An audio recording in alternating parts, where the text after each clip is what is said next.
ভালো আছি, তোমরা কেমন আছো বলো? আমরা ভালো আছি। জানি আমার উপর একটু রেগে আছো কারণ অনেকদিন পরে আসলাম। আর রেগে আছি মানে দিদি, আমি বুঝি দিদি। হ্যালো এভরিওয়ান, তোমরা সবাই কেমন আছো? আশা করি ভালো আছো। আমরাও মোটামুটি আছি। তোমাদেরকে ওয়েলকাম রিয়ান রায় লাইফস্টাইল ব্লগে। গুরুজনদের আমার প্রণাম আর ছোটোদের আমার ভালোবাসা দিয়ে আজকের ব্লগটা স্টার্ট করছি। আর দেখতেই পাচ্ছ সকাল সকাল দিয়ে দিয়েছি ব্লাড, কারণ হচ্ছে টেস্ট করে দেখতে হবে আমার থাইরয়েডটা বেড়েছে কি না। তো মনে হচ্ছে আমার থাইরয়েডটা বেড়েছে, এবার রিপোর্টটা আসলেই জানতে পারবো। আর তোমাদের রাতের মধ্যে জানিয়ে দিচ্ছি, মানে আজকের ব্লগেই তোমরা জানতে পারবে। আর ব্লাডটা তো দিয়েছিলাম সকালে, তারপরে দুপুরে খাওয়া দাওয়া করলাম, সকালে খাওয়া দাওয়া করলাম, একটু শুলাম, দেন বিকালবেলা মামামকে নিয়ে চলে এসেছি ডাক্তারের কাছে। কারণ মামামের একটু ঠান্ডা লেগেছে, কাশি হচ্ছে, সর্দি হয়েছে। তো মামামকে নিয়ে আমি কোনো রিস্ক নিই না। মামামের একটু কিছু হলেই আমি আগে ডাক্তারের কাছে দেখিয়ে নিই। আর এটাই উচিত, বাচ্চাদেরকে কোনো সময় কোনো রিস্কে ফেলে রাখাটা উচিত না, কারণ ওদের হুট করে না বিপদ হয়ে যেতে পারে। একটু বলছি মামামকে ডাক্তার দেখিয়ে চলে এসেছি, মানে ডাক্তারের যে চেম্বার তার পাশেই দোকানটা, এখান থেকেই নিই, কারণ এখানে সব ওষুধ অ্যাভেলেবেল পাওয়া যায়, অন্য জায়গায় পাওয়া যাবে কি যাবে না। আর মামামের সেরকম কিছু হয়নি, হালকা কাশি সর্দি হয়েছিল, তাই মামামের ক্ষেত্রে রিস্ক নিই না। বাট আমার ক্ষেত্রে আমি সবসময় রিস্ক নিই, কারণ আমার একদম ডাক্তার দেখাতে ভালো লাগে না। কিন্তু তাও আমার গলার জন্য ডাক্তার দেখিয়েছি, আজকের ব্লগেই দেখতে পারবে। মানে আজকের আর কালকের ব্লগ শেয়ার করছি। এই ঘড়িটা আমার মেশিনটা খারাপ হয়ে গেছিলো বলে ঘড়িটার মেশিনটা লাগাতে আসলাম, আর রানার ঘড়িটার ব্যাটারি শেষ হয়ে গেছিলো বলে ব্যাটারি লাগাতে আসলাম, কারণ এই দোকানটা আমাদের বাড়ির কাছে, তাই ঘড়ির কিছু হলে এখান থেকেই করিনি। তারপরে আমরা চলে গেছিলাম সীমাদের বাড়ি। কেমন আছো বলো? কতদিন পরে দেখা হলো। খুব ভালো আছি, তোমরা কেমন আছো বলো? আমরা ভালো আছি। জানি আমার উপর একটু রেগে আছো কারণ অনেকদিন পরে আসলাম। আর রেগে আছি মানে দিদি, আমি বুঝি দিদি। তুমি বোঝো তো বাচ্চা আছে, কষ্ট হয়, বলো। ব্লগ করি, আবার মেহেন্দি পড়াচ্ছে দেখো মামা। এই রে, সুন্দর সুন্দর সুন্দর সুন্দর সুন্দর সুন্দর। ওর কি ঠান্ডা লেগেছে। গাইস তোমরা ভিডিওগুলো দেখো, দিদি তাড়াতাড়ি করে সাবস্ক্রাইবারটা বাড়িয়ে দাও অ্যান্ড ওয়াচ টাইমটা কমপ্লিট করে দাও, কারণ দিদি খুব তাড়াতাড়ি মনিটাইজেশন অন হচ্ছে। চলো আজকে আমি দিদিকে মেহেন্দি পড়াবো। এখন বললো আমার নাকি মেহেন্দি, এই মেহেন্দি নাকি পছন্দ, চলো ভালো মেহেন্দি তোমাকে তাহলে পরিয়ে দেবো। আমি দিদিকে একটা জিনিস দেখাতে চাই। আজকে আমি একটু মেহেন্দি নিজের থেকে কেন বলছি বলো তো? কেন? বিকজ আজকে আমি এটা করেছি নিজের হাতে।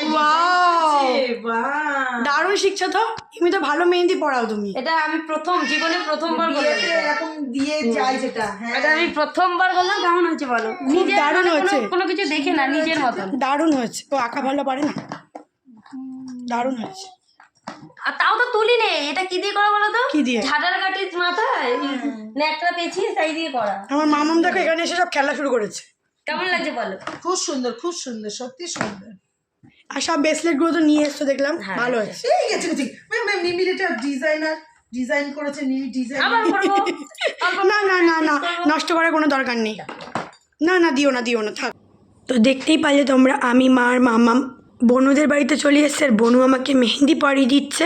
কারণ আমি বনুকে বলেছিলাম তোমার মেহেন্দিটা খুব সুন্দর লাগছে হাতে। তো আমাকে বললো দিদি তুমি পরবে। তাই আমি বললাম তোমার কি সময় হবে? তা বললো হ্যাঁ হবে।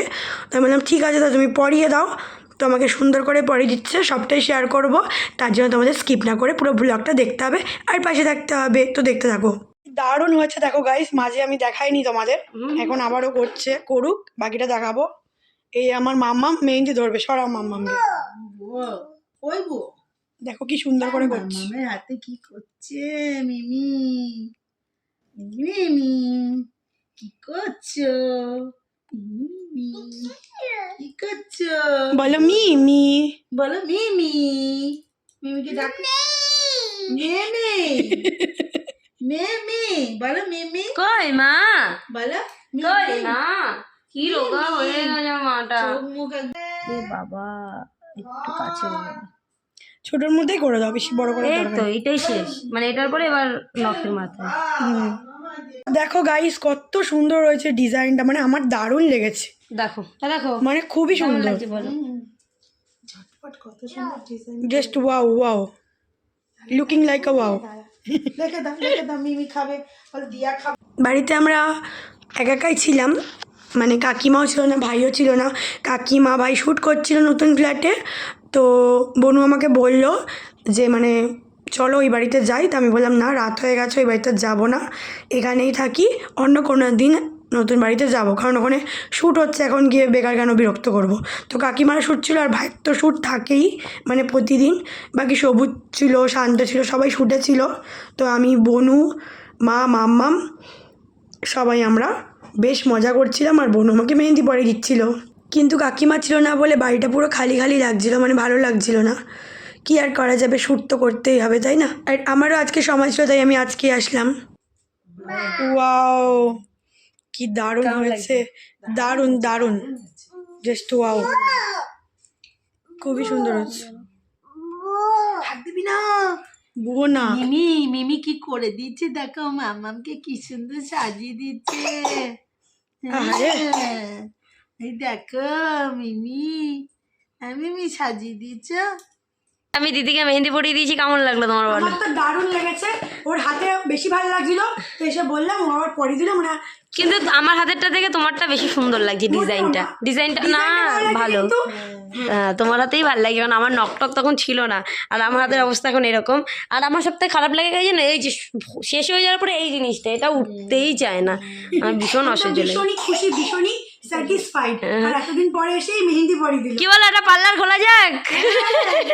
একদম একদম, কত সুন্দর। আমি একটা পান পাতা কই গেল সেটা? ওই তো উপরে রেখেছি, ওই তো উপরে আরে আর ওখানে।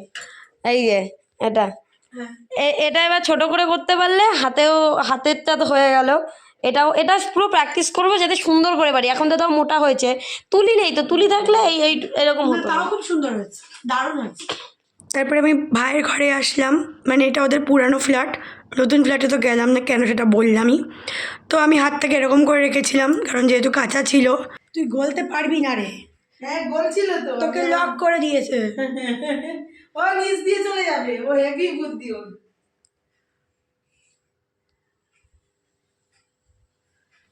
তারপর বনু করছিল আমাদের জন্য চা। আর এই দেখো যে ফ্রিজটা, আমার আগের ফ্ল্যাটে এই ফ্রিজটাই ছিল, মানে সেম কালার, সেম ডিজাইন, আর সেম কোম্পানির আগে, তাই না? সবাই বলছে এটা নাইটি। নাইটি জানি, কিউট বাচ্চা আমার এটা। গাইস, এটা আমার নাইটি, এটা আমাকে মেঘমায়ের মা দিয়েছিল। যে লং ফ্রক যাকে বলে নাইটি, নাইটি, নাইটি ফ্রক এগুলোকে বলা হয়। Nightie frock. আরে যেটা আমি কিনেছি না ওরকম, তুমি যেটা দিয়েছো। এবার ব্যাপার হচ্ছে কি, অনেকে হয় না যারা ভিডিও, আমাকে দিয়ে আমার জন্য চা করছি সীমা এখন। হ্যাঁ, আমার জন্য মানে আন্টি দিদিরা চপ নিয়ে এসে, দিদি যখনই এসে আমাদের জন্য খাবার নিয়ে আসে। কি বাবা, এগুলো বলা উচিত না। হ্যাঁ, দিদি যখনই আসে তখনই খাবার, পুজো হলে প্রসাদ, এটা ওটা সমস্ত কিছু নিয়ে আসে, আর দিদি হাতটা এরকম করে বসে আছে, কি সুন্দর লাগছে হাতটা, বলো? সত্যি সত্যি খুব সুন্দর লাগছে, মানে দারুণ। হ্যাঁ, তো তাই জন্য হচ্ছে গিয়ে দিদি তখনই খাবার নিয়ে আসে। আজকে চপ নিয়ে এসছে, তো আমরা হচ্ছে চপ মুড়ি খাবো আর চা খাবো। এখানে কেউ নেই তো, নেই, আমরা একা পুরো ফাঁকা বাড়ি। একটু জল খাও মা, তুমি একটু জল। কিচ্ছু খায় না তোমার মা, মারো, মাম্মামকে ধরে মারো একটু। জল খাও মা, পুরো শুকিয়ে গেছে জল। দিদি বলো, জল মিমি ও দিদি হয়ে যায় শুধু। চলো আমরা চা খাই, তারপরে দেখা হচ্ছে। চা রেডি, গরম গরম। আমিও চা খোর।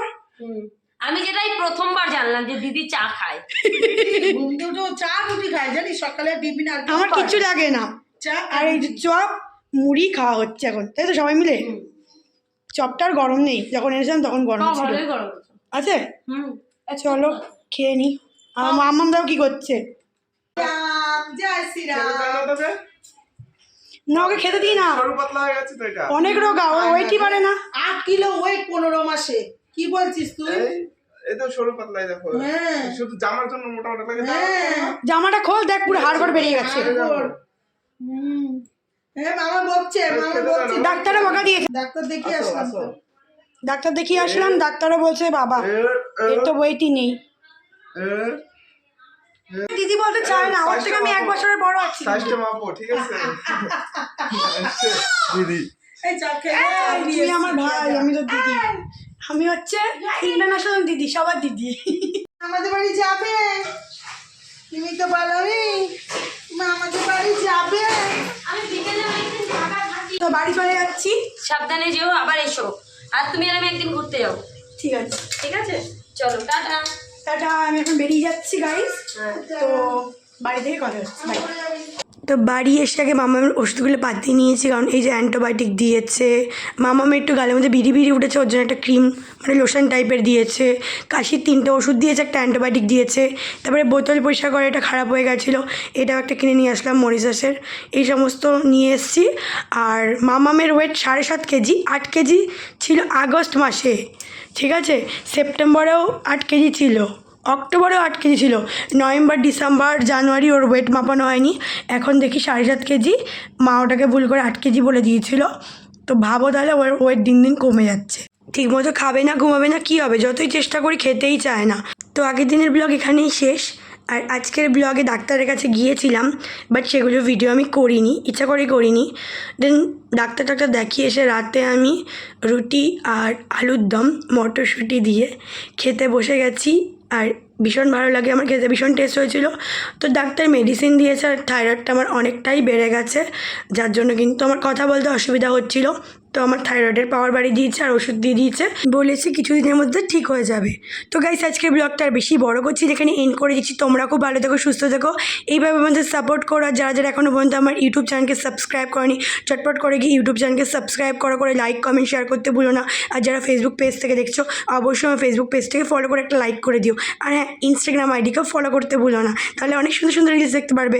তো আজকের মতো টাটা, ভালো থেকো তোমরা সবাই, টাটা, বাই।